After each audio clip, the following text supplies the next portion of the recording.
Hello and welcome. তোমরা দেখছো target biology class 11-এর আজকে যে বিষয় নিয়ে আলোচনা করব সেটা বডি ফ্লুইড অ্যান্ড সার্কুলেশনের লাস্ট ভিডিও। তোমরা গত কয়েকদিন ধরে যে ভিডিওগুলো পাচ্ছ, তোমরা যারা রেগুলার দেখো তারা জানো যে আমরা মোটামুটি শেষ করে ফেলেছি প্রায় বডি সার্কুলেশন। তো আজকে ভিডিওটাই লাস্ট ভিডিও রয়েছে। অনেকে ভিডিওর মানে দেরি হচ্ছে বলে অনেকে কমেন্ট করছে, কিন্তু কিছু করার নাই, একটু তো লেট হবেই, কেননা ভিডিওগুলো রেকর্ড করতে যথেষ্ট টাইম লাগে, তো সেই কারণে লেট হচ্ছে আর কি। যাই হোক, আজকে আমাদের লাস্ট টপিক যেটা রয়েছে সেটা হলো রেগুলেশন অফ সার্কুলেটরি সিস্টেম। আমরা প্রথমে বডি ফ্লুইড এবং তারপর সার্কুলেশন যখন দেখছিলাম, তো সার্কুলেশনের জায়গায় হার্টকে আমরা একটা ভিডিওতে বলেছিলাম নিউরোজেনিক এবং মায়োজেনিক হার্টের কথা বলেছিলাম, এবং সেক্ষেত্রে আমরা বলেছিলাম আমাদের যে হার্ট, হিউম্যান বিংসের ক্ষেত্রে যে হার্ট রয়েছে সেটা অবশ্যই মায়োজেনিক হার্ট। হ্যাঁ, নিউরোজেনিক হার্ট নয়, আমাদের মায়োজেনিক হার্ট, কারণ আমাদের মাসেল দ্বারা রেগুলেট হয়। আমাদের হার্টের মাসেল রয়েছে নিজস্ব, কার্ডিয়াক মাসেল, সেই মাসেল দ্বারা রেগুলেট করে তার নিজের সিস্টেমটাকে।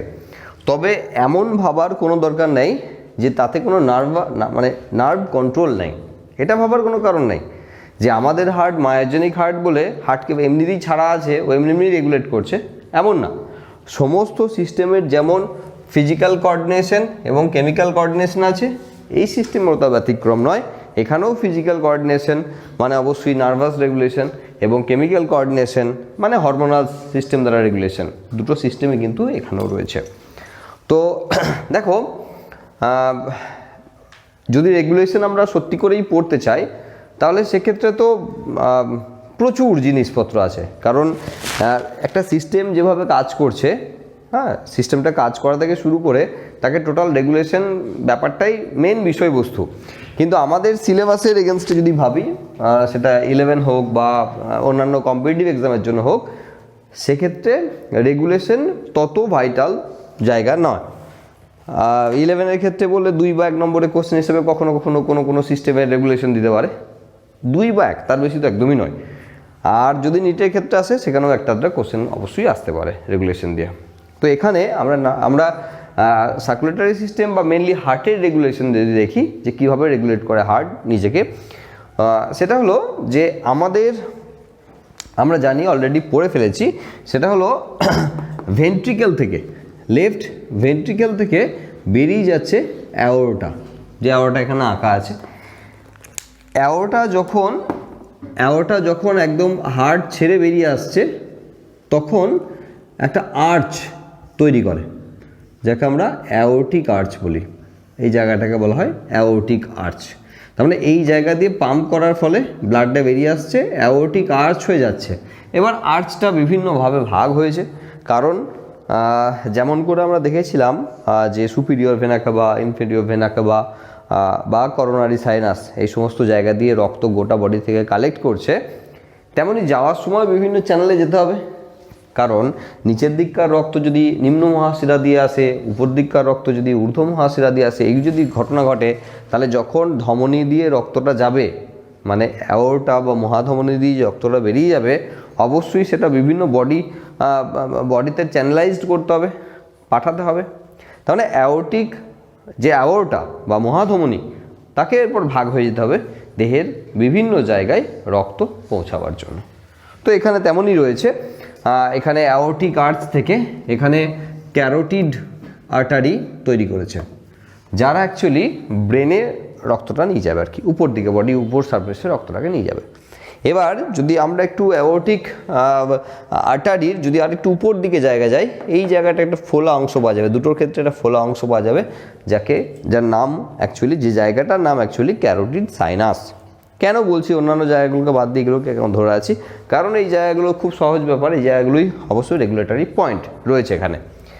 এবার এখানে ব্লু কালারের যেটা আঁকা রয়েছে সেটা হলো ভেগাস নার্ভ। আমরা যে নার্ভের কথা আগেও বলছিলাম, ভেগাস এসকেপ, আমরা আগের ভিডিওতে আমরা আলোচনা করছিলাম ভেগাস এসকেপ নিয়ে বলেছিলাম যে দশম করোটীয় স্নায়ু, যারা মিক্সড নার্ভ অ্যাকচুয়ালি,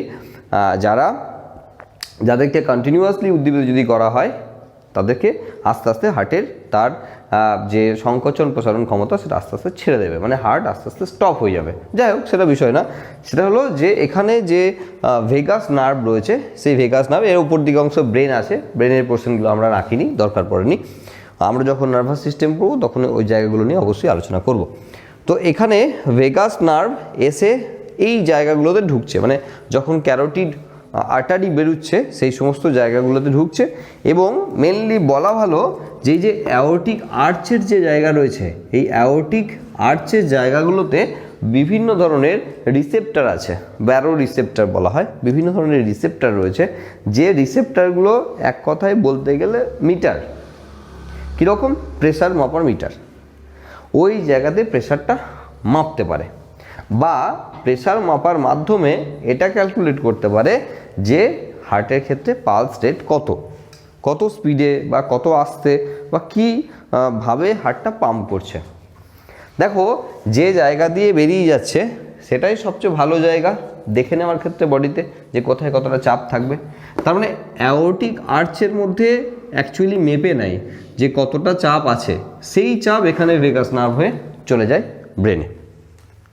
তাহলে বেরিয়ে যাওয়ার জায়গা সবচেয়ে ভালো মাপার জায়গা, সেই জন্য এখানে রয়েছে। আর রয়েছে এখানে ক্যারোটিড সাইনাস থেকে এখানে উপর দিকে উঠে গেছে গ্লসোফ্যারাঞ্জিয়াল নার্ভ বলে আরেকটি নার্ভ, তারাও রেগুলেট করে। মেন বিষয় হলো এখানে যে অ্যাওর্টিক আর্চ রয়েছে, মহাধমনীতে অ্যাওর্টিক আর্চ রয়েছে, সেই আর্চের এখানে এবং ক্যারোটিড সাইনাস এই জায়গাতে, এই জায়গা দুটোকে ব্যারো রিসেপ্টার রয়েছে, যারা অ্যাকচুয়ালি ব্লাডের প্রেশারটা মাপতে পারে। এবার এটা পুরো ফিডব্যাক পদ্ধতিতে হয়।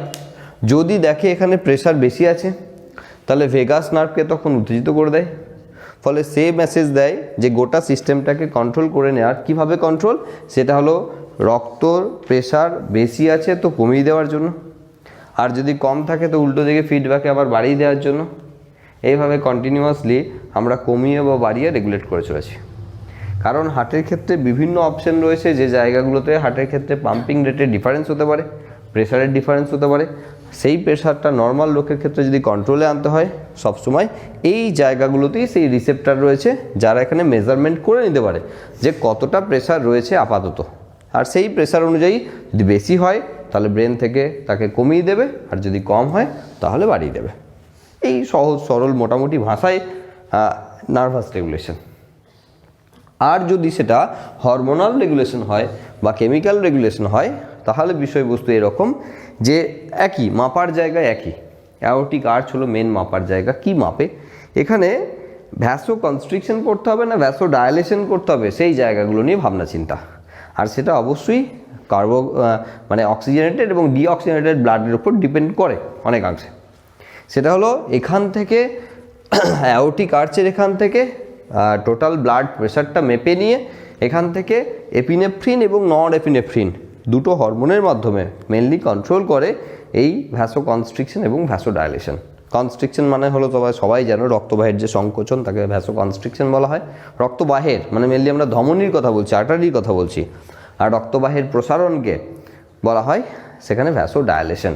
তাহলে যখন অ্যাড্রিনালিন হরমোন কাজ করে চলেছে, তখন অ্যাকচুয়ালি ভ্যাসো কনস্ট্রিকশন করিয়ে সেখানে ব্লাড প্রেশারটাকে বাড়িয়ে দেয়, এবং ঠিক উল্টো দিকে যখন নন এপিনেফ্রিন কাজ করছে তখন সেটাকে আবার কমিয়ে রিল্যাক্সড অবস্থায় নিয়ে আসে। তার মানে এখানে হরমোনাল সিস্টেম দ্বারা, এখানে কেমিক্যাল রেগুলেশন মানে হলো হরমোনাল রেগুলেশন, আর এখানে নার্ভাস রেগুলেশন মানে হলো ফিজিক্যাল রেগুলেশন। তো ফিজিক্যাল রেগুলেশন এবং কেমিক্যাল রেগুলেশনের মাধ্যমে আমরা আমাদের হার্টকে তার যে নির্দিষ্ট রিদিম, সেই রিদিমে চালিয়ে নিয়ে যেতে পারছি।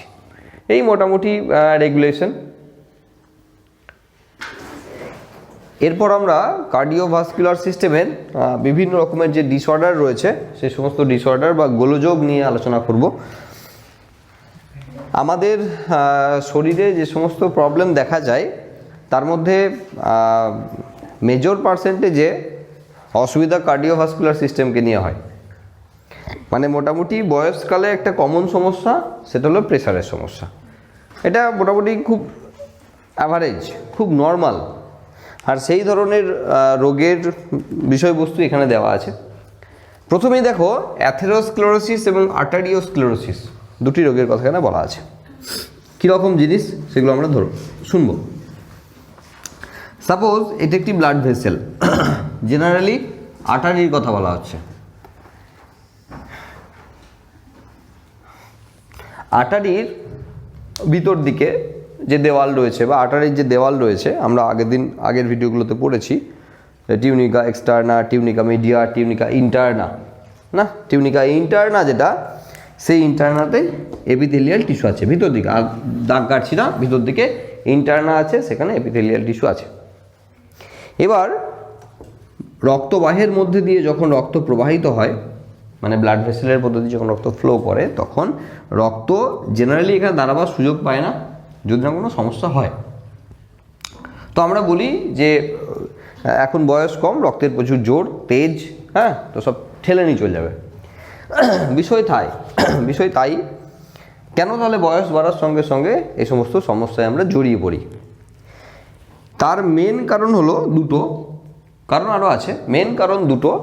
সেটা হলো যে আমাদের যে ফুড হ্যাবিট, সেটা মানে আমাদের যে খাদ্যাভ্যাস, সেটা একটা সমস্যা। আর 2 নম্বর যে আমাদের কাজ করবার বা পরিশ্রম করার যে টেন্ডেন্সি, তার উপর।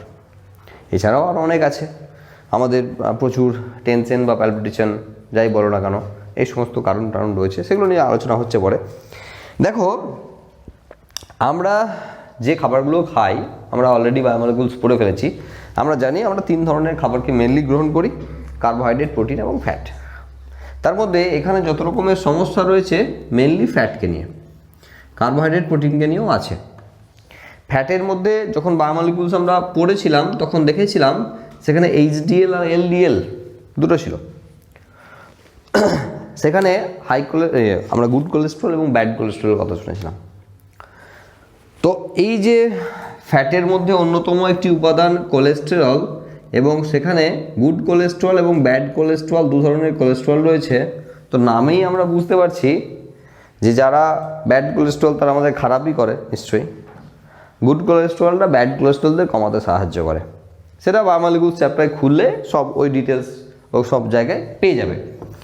দেখো, এই যে আমরা এখনকার দিনে কি হয়েছে, খাবারের টেন্ডেন্সি হয়ে গেছে জাঙ্ক ফুড, না? সেখানে বাড়িতে তো আমরা নর্মাল যা খাচ্ছি, তার সঙ্গে কিন্তু বাইরে স্ট্রিট ফুড খেতে, জাঙ্ক ফুড খেতে খুব অভ্যস্ত। হ্যাঁ, চাউমিন থেকে মোগলাই থেকে আরম্ভ করে, রোল টোল থেকে আরম্ভ করে বিভিন্ন ধরনের চপ, সিঙ্গারা, কচুরি, হ্যাঁ, সব কিছু। মানে তেলের ব্যাপার মানেই সেটা খুব টেস্টি। আর আমরা আর সহজে বানানো যায়, এটা একটা বিশাল মানে ব্যাপার আর কি, যেটা সহজে রেডিমেড বানানো যায় সেটা আমরা খেতে খুব অভ্যস্ত, চটজলদি। আর তাতেই আমরা বিভিন্ন রকমের সমস্যায় পড়ে যাই। সেটা কি, এই যে ব্যাড কোলেস্ট্রলের কথা বলা হচ্ছে, যখন রক্তের মধ্যে দিয়ে যখন আমরা যাই খাই না কেন, তা আলটিমেটলি সে রক্তেই মিশবে। যখন রক্তর মধ্য দিয়ে যাচ্ছে তখন কিন্তু ওই যে ভিতর দিকে বলছিলাম না এপিথেলিয়াল টিস্যু, সেই এপিথেলিয়াল টিস্যুর সঙ্গে ব্যাড কোলেস্ট্রলের খুব ভাব। তো কি করে ওরা, যেতে যেতে বলে আয় বসে চা খাই, গল্প করি। তো ওরা বসিয়ে দেয় এর ভেতরে। মানে ভিতর দিকে যে আর্টারির যে ওয়াল রয়েছে, সেই ওয়ালের মধ্যে এরা আটকে যায় বলতে পারো, বা লেগে যায়। একে আবার অপরকে টানে, মানে 2 জন চা খেতে বসলে বলে আর 5 জন চা খাওয়ায়, এরকম করে আর কি আরও ব্যাপারটাকে বাড়াবাড়ি করে তোলে। এটা একটা। 2 নম্বর, এই জায়গাটা হয়তো অটোমেটিক্যালি রিমুভ হতো যদি আমাদের কাজ করার টেন্ডেন্সি থাকতো বেশি। এখানেও সমস্যা, বেশি কাজ করলে বেশি এনার্জি খরচা হবে, তার জন্য বেশি এনার্জি যেখান থেকে পাবে সেগুলো খরচা করবে, এইসব ব্যাপার থেকেই যায়। এখন আমাদের বসে বসে কাজ বেশি, ইন্টারনেটে বেশি কাজ হয়ে যাচ্ছে, কায়িক পরিশ্রম দিনকে দিন কমতে থাকছে, ফলে এরা আরও বসে থাকার অপশন পাচ্ছে। তার মানে এই জায়গাতে ভিতর দিকে, আর্টারি ওয়ালের ভিতর দিকে আমাদের কিন্তু হিউজ পরিমাণে ফ্যাটের ডিপোজিশন হচ্ছে বিভিন্ন জায়গায়।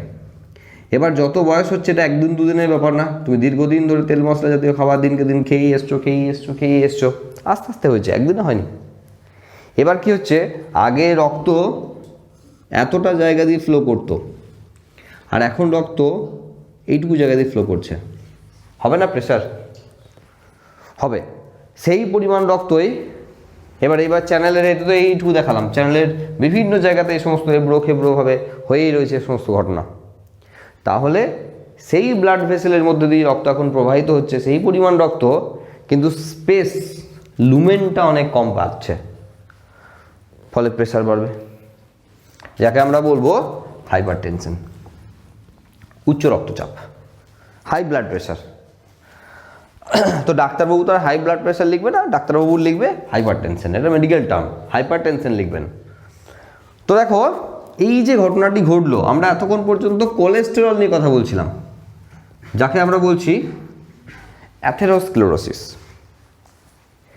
এখন সেটা আর্টারিওস্ক্লেরোসিসে কনভার্ট হয়ে যাবে যখন এর সঙ্গে আরেকজন এর সঙ্গে সাথ দেবে, সে হলো ক্যালসিয়াম আয়ন।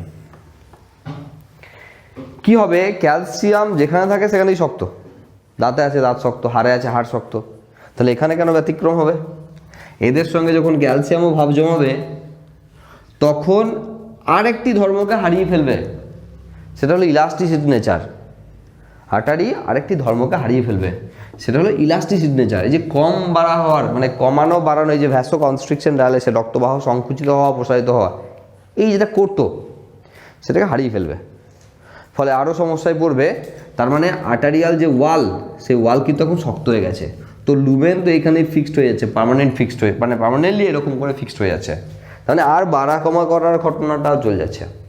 এমনি তো লুমেনটা ছোট হয়ে গেছে, তাতেও এখনও বাকি যে দুটো লেয়ার তারা একটু বাড়া কমা করিয়ে অ্যাডজাস্ট করে নিত প্রেশারটা, কিন্তু যখন এর সঙ্গে ক্যালসিয়াম জমতে শুরু করলো তখন এটার জায়গাটা ফিক্সড হয়ে গেল, আর ভেতর দিকে তো ব্লকেজ হয়েই রইল, ফলে প্রেশারটা বাড়তে থাকলো।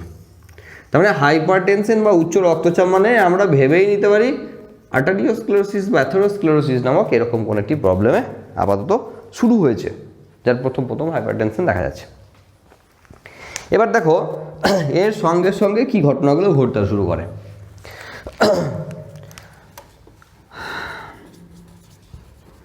এর সঙ্গে সঙ্গে যে ঘটনাগুলো ঘটবে সেটা হলো রক্তবাহের মধ্যে রক্ত জমাট বাঁধে না কেন, রক্ততঞ্চনে আমরা পড়িয়েছিলাম, তার একটি কারণ ছিল যে রক্তবাহের ভিতর দিকে দেয়াল ওয়াল খুব স্মুথ, রক্ত এদিক ওদিক হেলে দুলে যেভাবেই যাক না কেন অনুচক্রিকা ভেঙে যাওয়া ফেটে যাওয়ার কোনো গল্প ঘটে না, আর তার জন্য সেখানে থ্রোম্বোপ্লাস্টিন নির্গত হয় না, ফলে রক্তবাহের মধ্যে রক্ত তঞ্চিত হয় না। এখানে কিন্তু সেই ঘটনাটি ঘটতে বা শুরু হবে। এতক্ষণ দেয়ালে ধাক্কা খাচ্ছিল, বেরিয়ে যাচ্ছিল, কোনো অসুবিধা হয়নি, কিন্তু যখনই এই সমস্ত দেয়ালে ধাক্কা খাচ্ছে এরা তো আর সমানভাবে জমেনি, এখানে সেখানে এপ্রো খেপ্রো জমে, তো যখনই অনুচক্রিকা থেকে ধাক্কা লাগছে হয়তো রক্ত ভেঙে গেল, মানে রক্ত কণিকা ভেঙে গেল, প্লেটলেটস ভেঙে গেল, সঙ্গে সঙ্গে ব্লাডটা ক্লট করে দেবে। কারণ এই জানে না যে রক্তবাহের ভেতরে আছি না বাইরে আছি, যেখানে পাবো সেখানেই অনুচক্রিকা ভাঙবে আর জমাট বাঁধাবো, কোথায় আছে না আছে জানার দরকার নেই আমার, এখনও ঠিক আছে। এই যদি রক্তবাহ হয় তো চলে যাবে নর্মালি, কোনো অসুবিধা নেই। সমস্যায় পড়বে গিয়ে যখন জায়গাগুলো সরু হতে আরম্ভ হবে, যখন জায়গাগুলো এবার সরু হতে হবে, আর্টারি তো সব জায়গায় সমান নয়, তার তো লুমেন বিভিন্ন জায়গায় বিভিন্ন রকম, যখনই আর্টারিগুলো সরু হতে আরম্ভ করবে না তখনই সমস্যাগুলো হবে, তখনই এই ধরনের জিনিস গিয়ে এখানে আটকে যাবে, তখন এই জায়গায় যেতে পারবে না, আটকে দিল। তাহলে এই পথে যে রক্তটা নিয়ে যাচ্ছিল হয়তো এই আর্টারিটা ধরো এই জায়গা জুড়ে রক্তটাকে সার্কুলেট করে, এর কাজ হলো এই জায়গায় এরিয়ার যে সেল আছে সেই সেলগুলোকে খাবার অক্সিজেন এই সমস্ত সাপ্লাই করা। তা যখনই এখানটা ব্লক হয়ে গেল তখনই চ্যানেলটা ব্লক, ফলে ওই জায়গাকার সেলগুলো আর খাবার অক্সিজেন কিচ্ছু পাচ্ছে না। এই যে রক্তবাহের মধ্যে রক্ত জমে যাওয়ার ঘটনা তাকে আমরা বলি থ্রম্বোসিস। তাহলে এখন থ্রম্বোসিস হয়েছে, মানে রক্তবাহের মধ্যে রক্ত জমাট বেঁধে গেছে। এবার এই থ্রম্বোসিস হাতে পায়ে ঘাড়ে যে কোনো জায়গায় হতে পারে।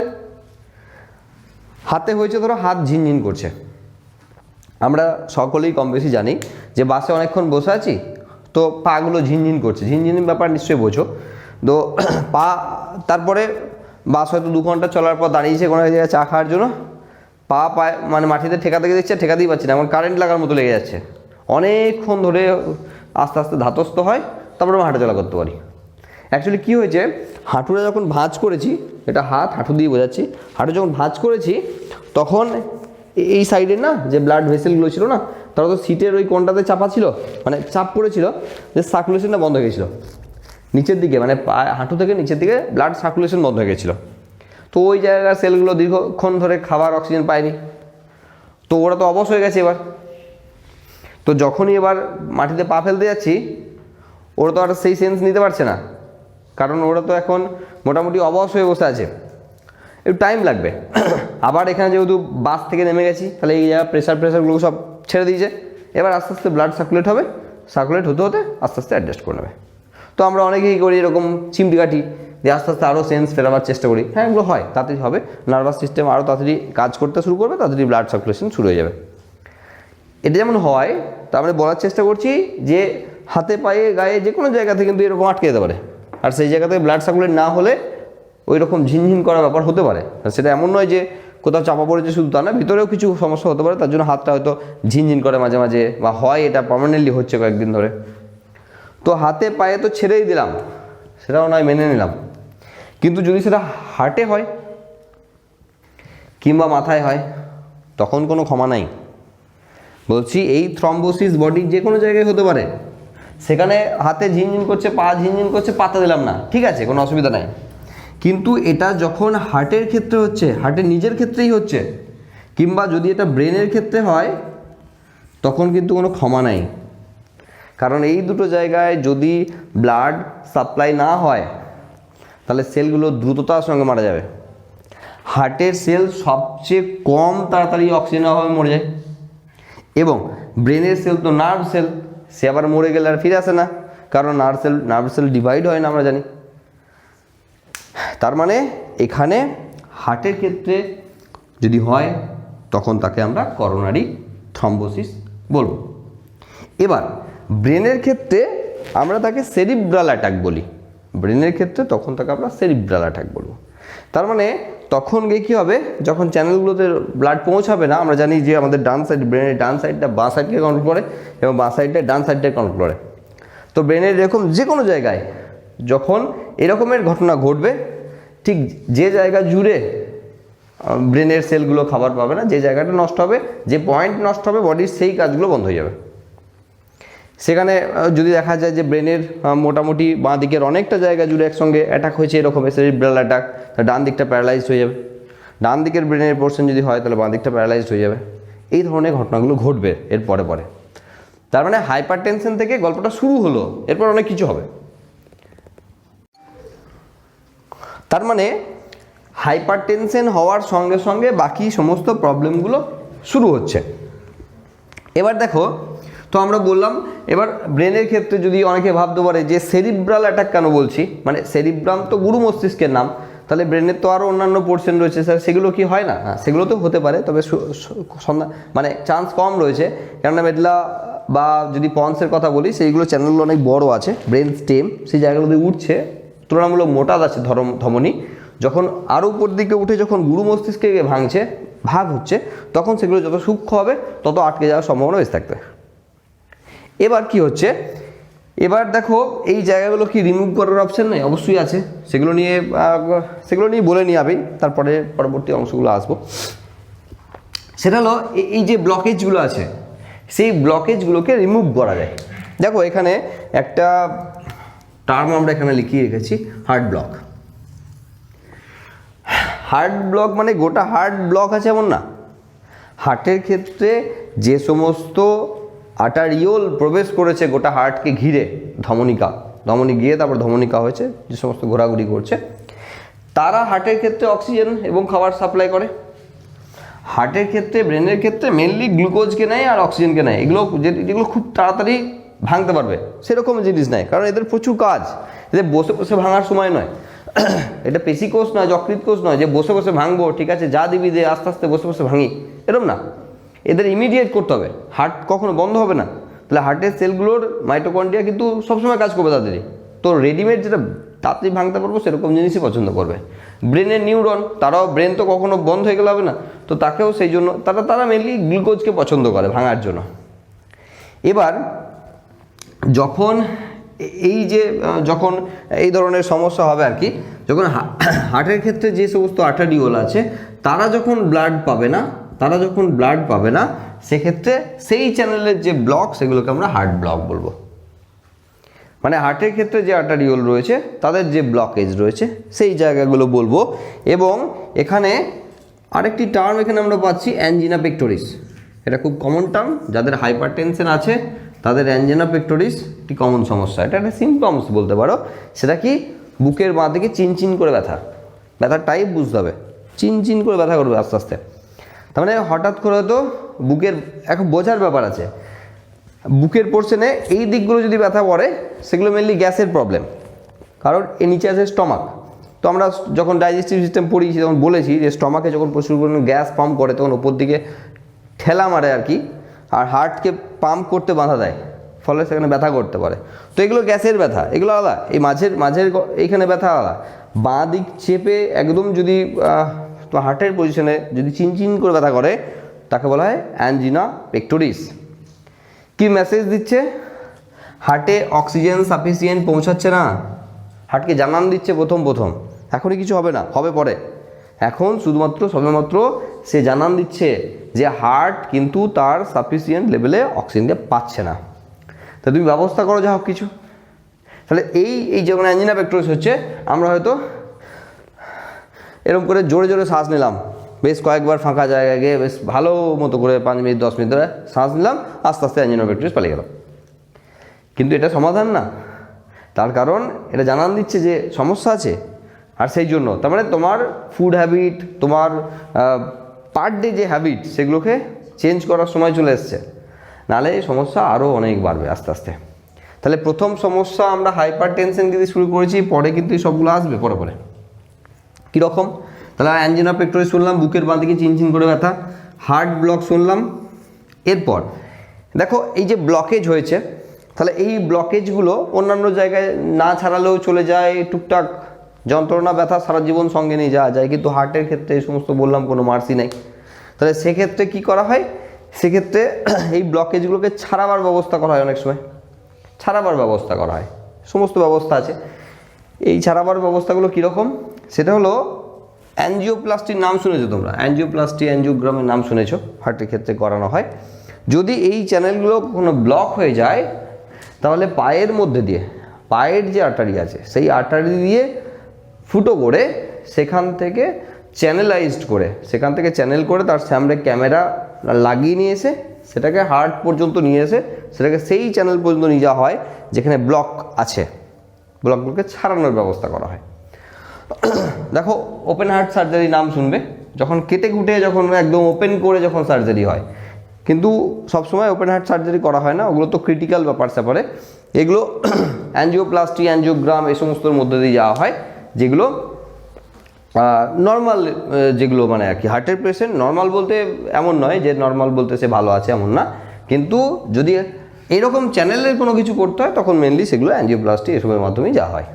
তো কি করা হয়, ধরো ওই যে টিউবের মতো বলছি আর কি, ওইটা সামনে এমন মেশিন আছে, ফ্যাট কাটার মেশিন আর কি, ফ্যাটকে কাটতে পারবে এরকম, আর ফোল্ডিং অবস্থায় আছে, মানে ফোল্ড করতে পারে, তো সরু হয়ে ঢুকবে আর কি, এবং তার আগে ক্যামেরা লাগানো আছে যেটা আমরা কম্পিউটারে দেখতে পাবো। তো সেটাকে নিয়ে এসে এরকম চ্যানেলে করে নিয়ে যাওয়া হয়, দিয়ে যে জায়গাতে ব্লক আছে সেই জায়গাতে সেই চ্যানেল, সেই ফোল্ডিং যে মেশিন সেটাকে খুলে দেওয়া হয়। খুলে দেওয়ার পর যেমন বাকি জিনিসগুলো কাটে সেরকম কাটতে শুরু করে।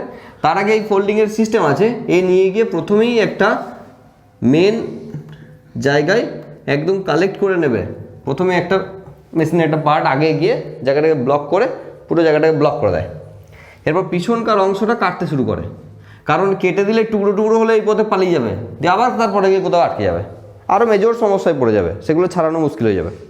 সেই জন্য খুব অল্প সময়ের মধ্যে করে নেওয়া হয়, এটাকে কেটে দিয়ে এই জায়গায় কালেক্ট করে নিয়ে তারপরে মেশিনটাকে আবার বন্ধ করে নিয়ে ঠিক ব্যাক পথে ফিরে চলে আসা হয়। আর গোটা সিস্টেমটার সামনে ক্যামেরা আছে, সেই জন্য সমস্ত কিছু দেখে তারপরে করা হয় কম্পিউটারে।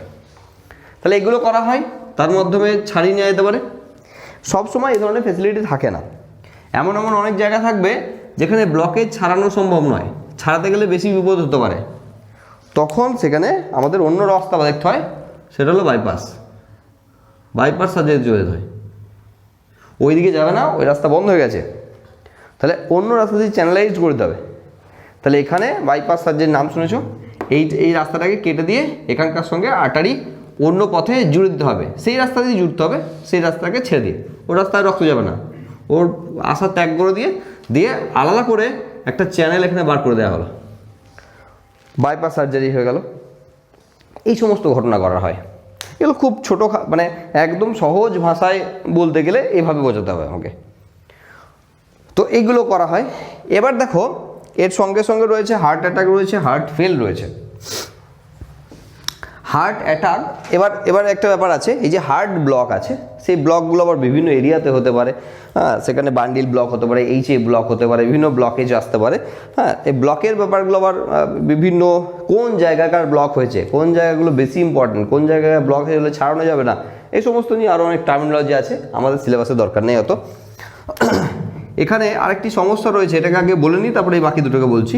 সেটা হলো কার্ডিয়াক হাইপারট্রফি। এটা হলো যে আমাদের হার্টের ক্ষেত্রে যে ওয়াল রয়েছে, সেই ওয়ালের থিকনেস যদি কখনো বেড়ে যায় তাহলে তাকে কার্ডিয়াক হাইপারট্রফি বলা হবে। মেনলি কি হয়, মেনলি এই জায়গাগুলো রয়েছে, মানে যেখানে অলিন্দ বা নিলয়, আর্টারিওল বা মানে অ্যাওর্টা, অলিন্দ বা নিলয়ের ক্ষেত্রে তাদের যে মাঝখানের যে দেওয়াল রয়েছে সেগুলোর থিকনেস যদি কখনো বেড়ে যায় তখনও প্রেশারের ব্যাপক সমস্যা হতে পারে, সেগুলো কার্ডিয়াক হাইপারট্রফিকে বলা হয়। এরপর যখন হার্ট অ্যাটাক বা হার্ট ফেলের কথা যাচ্ছি, সেটা হলো হার্ট অ্যাটাক মানে হলো হার্টটা নর্মাল রিদিমে পাম্প করছিল, হঠাৎ একবার দুবার পাম্প করা বন্ধ করে দিয়েছে, তখন অ্যাটাক এসছে।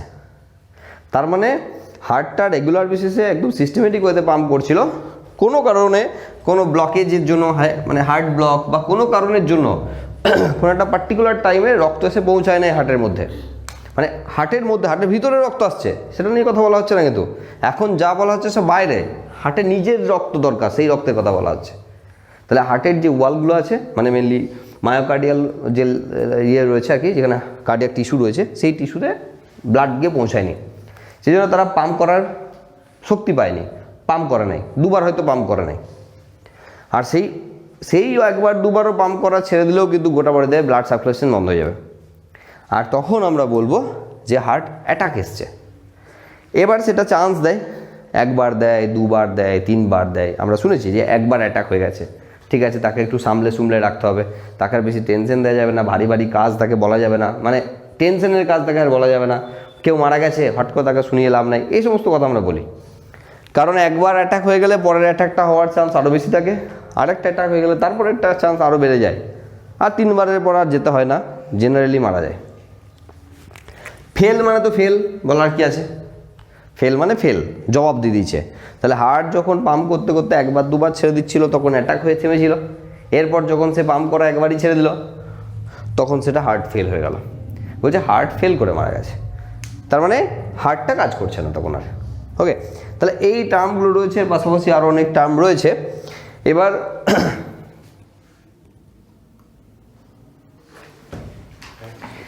এরপর এই যে হাইপার টেনশনের কথা আমরা বলছি, দেখো এখানে একটা কথা বলে রাখি যে যদি কোনো জায়গায় এরকমের ব্লকেজ আসে তাহলে সেই ব্লকেজ কিন্তু স্টেন বসিয়েও সারানো যায়। মানে এখানে মেটালের পাত, মানে যে জায়গাতে ব্লক ছিল সেই জায়গাটায় ব্লকটাকে ছাড়িয়ে নিয়ে সেখানে একটা মেটালের পাত বসিয়ে দেওয়া হয়, যাতে এই জায়গায় আবার ব্লক হওয়ার সুযোগ না পায়। 99% ক্ষেত্রে ব্লক হয় না, তবে কখনো কখনো ভাগ্য খারাপ থাকলে ওই স্টেনের ওপরেও আবার ব্লকেজ আসতে পারে, তার চান্স খুব কম থাকে, কিন্তু হতে পারে, সেটা 1% ক্ষেত্রে হতে পারে, তো জেনারেলি হয় না। হ্যাঁ, মনে প্রশ্ন আসতে পারে যে এই জায়গাকার যে ভ্যাসো কনস্ট্রিকশন বা ভ্যাসো ডাইলেশনের গল্প সেটা কোথায় গেল, হবে না, দরকারও নেই।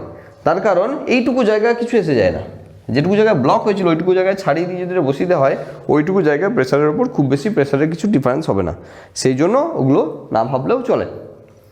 আচ্ছা, এরপর দেখো এখানে আমরা যে হাইপার টেনশনের কথা বললাম সেটা কি শুধুই মাত্র এরকম কোলেস্ট্রল জমার জন্য হতে পারে? নাও হতে পারে। সেটা কি হতে পারে? সেটা হলো এই যে আমরা যখন আস্তে আস্তে বড় হচ্ছি, একটা এজ পর্যন্ত গিয়ে আমাদের কিন্তু মোটামুটি ব্লাড ভেসেল পরিষ্কার এবং ব্লাড ভেসেলের যে সেল তাদের ক্ষমতা নর্মাল আছে, তাদের কিন্তু রেগুলারভাবে তারা ভ্যাসো কনস্ট্রিকশন ডায়ালেশন করি সংকোচন প্রসারণ করি অ্যাডজাস্ট করে ফেলে। কিন্তু বিভিন্ন কারণের জন্য, যেমন ধরো অ্যালকোহল, যারা ড্রিঙ্ক করে তাদের ক্ষেত্রে আরেকটা সমস্যা রয়ে গেল এখানে হাইপারটেনশনে। সেটা হলো যখন ড্রিঙ্ক করে, যখন অ্যালকোহল ব্লাডের মধ্যে আসে, তখন অ্যাকচুয়ালি বডির মধ্যে এলেই টেম্পারেচার বাড়তে শুরু করে।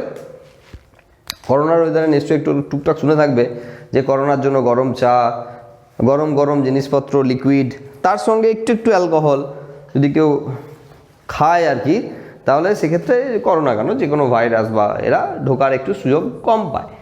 বেশি খেলে হবে না, মাতালের মতো খেলে হবে না, একটু আধটু, যাতে বডিটাকে শুধু গরম করে রাখবে। বেশি টেম্পারেচারে সবাই ঢুকতে ভয় পায়, এটাই বিষয়।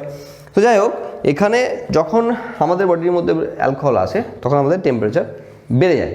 আর সেই টেম্পারেচার বাড়ানোর জন্য এই যে ব্লাড ভেসেলগুলো আছে, সেই ব্লাড ভেসেলগুলো একটু প্রসারিত হয়ে বেশি করে সারফেস এরিয়া তৈরি করার চেষ্টা করে, যাতে বেশি পরিমাণে হিটটাকে রিলিজ করতে পারে খুব তাড়াতাড়ি। এবার যতক্ষণ অ্যালকোহল আছে বাড়িতে ততক্ষণ ভ্যাসোডাইলেশন আছে, যতক্ষণ অ্যালকোহল চলে গেল নর্মাল অবস্থায় ফিরে এলো। এবার একবার সংকোচন, একবার প্রসারণ, একবার সংকোচন, একবার প্রসারণ। কেউ যদি রেগুলার বেসিসে মদ খায় সকাল বিকাল করে, তাহলে এরকমের 6 মাস, 1 বছর, 2 বছর পর্যন্ত ব্লাড ভেসেলগুলো বলবে যে আমি হ্যাঁ পারবো, সকালবেলায় কনস্ট্রিকশন করালাম, বিকালবেলা ডায়ালেশন করলাম, এই করলাম, কিন্তু একটা টাইম পর বললাম আমি ছেড়লাম, আর পারলাম না। তখন এই যে অ্যাথেরোস্ক্লেরোসিসে যে ঘটনা ঘটেছিল, ব্লাড ভেসেল ফিক্সড হয়ে গেল যে আমি এই রইলাম, আর আমি কমাতেও পারবো না, বাড়াতেও পারবো না, যা আমি সব হারিয়ে ফেলেছি। যেমন আমরা গার্ডারের ক্ষেত্রে না, অনেকক্ষণ যদি চালাতেই থাকি একটা টাইম পর ছেড়ে দিল, ও আর কমা বাড়া হওয়ার ঘটনা থাকবে না। তো সেই ধরনের ঘটনার জন্যও কিন্তু হাইপারটেনশন হতে পারে। আর একটা কথা, কেউ যদি ভেবে থাকে যে আমি তো ফ্যাট খাই না, আমি এক থালা ভাত, মানে এক থালা না, থালা ভাত খাই, আর আমি প্রচুর প্রোটিন খাই, আমার কিছু হবে না, তাহলে সেও ভুলভাল ধারণায় আছে। তার কারণ যাই তুমি এক্সেস খাবে, জমানোর বিষয় সেই একটাই, ফ্যাট। প্রোটিন স্টোর করা যায় না, কার্বোহাইড্রেট স্টোর করা যায়, তাও 600 গ্রাম মাত্র গ্লাইকোজেন হিসাবে, বাকি তো সব ফ্যাট। তাহলে তুমি কার্বোহাইড্রেট খেলে ধরো 3 থালা, লাগলো তোমার বডিতে 1 থালা কার্বোহাইড্রেট হিসাবে, আরও তো 2 থালা এখানে জমিয়ে দিল, ফ্যাট কি কনভার্ট করে হতে পারে।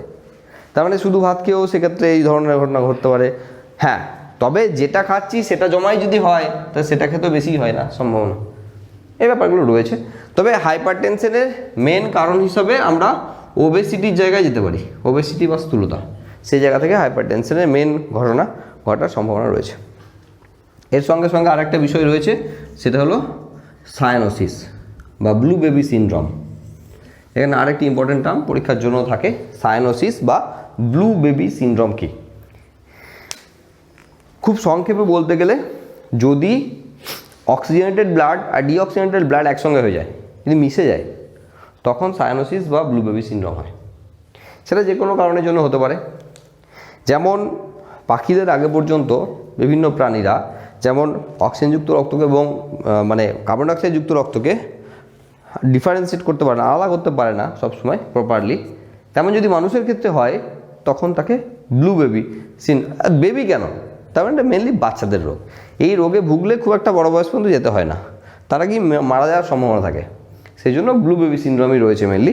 তো কি হয়, যে জায়গাগুলোতে টানলে আমরা লাল লাল আভা পাই, যে জায়গাগুলোতে আমরা লাল লাল আভা পাই, সেই সমস্ত জায়গাগুলোতে ব্লু কালার আসবে। তার কারণ ডিঅক্সিজেনেটেড ব্লাড, যার কালার ব্লু, লাল না। অক্সিজেনেটেড হলে লাল দেখাবে, আর ডিঅক্সিজেনেটেড হলে ব্লু দেখাবে। তো আমরা দেখবে অনেক, যদি কেউ খুব ফর্সা হয়, দেখবে ওই ব্লু কালারের হালকা দেখবে শিরা কোথাও এরকম দেখা যাচ্ছে, মানে সেগুলো শিরা অ্যাকচুয়ালি, কারণ তার জায়গাতে ডিঅক্সিজেনেটেড ব্লাড ফ্লো করছে, কার্বন ডাইঅক্সাইডযুক্ত রক্ত ফ্লো করছে, সেই জন্য ওই রকম ব্লু দেখাচ্ছে। হ্যাঁ, ওগুলো শিরা আছে অ্যাকচুয়ালি। তো বিষয় হলো, এবার কি কারণে হতে পারে, বহু কারণে হতে পারে। কাউরির কোনো জায়গায় যে ভাল্ব রয়েছে, ভাল্ব ড্যামেজ আছে, মিশে যাচ্ছে।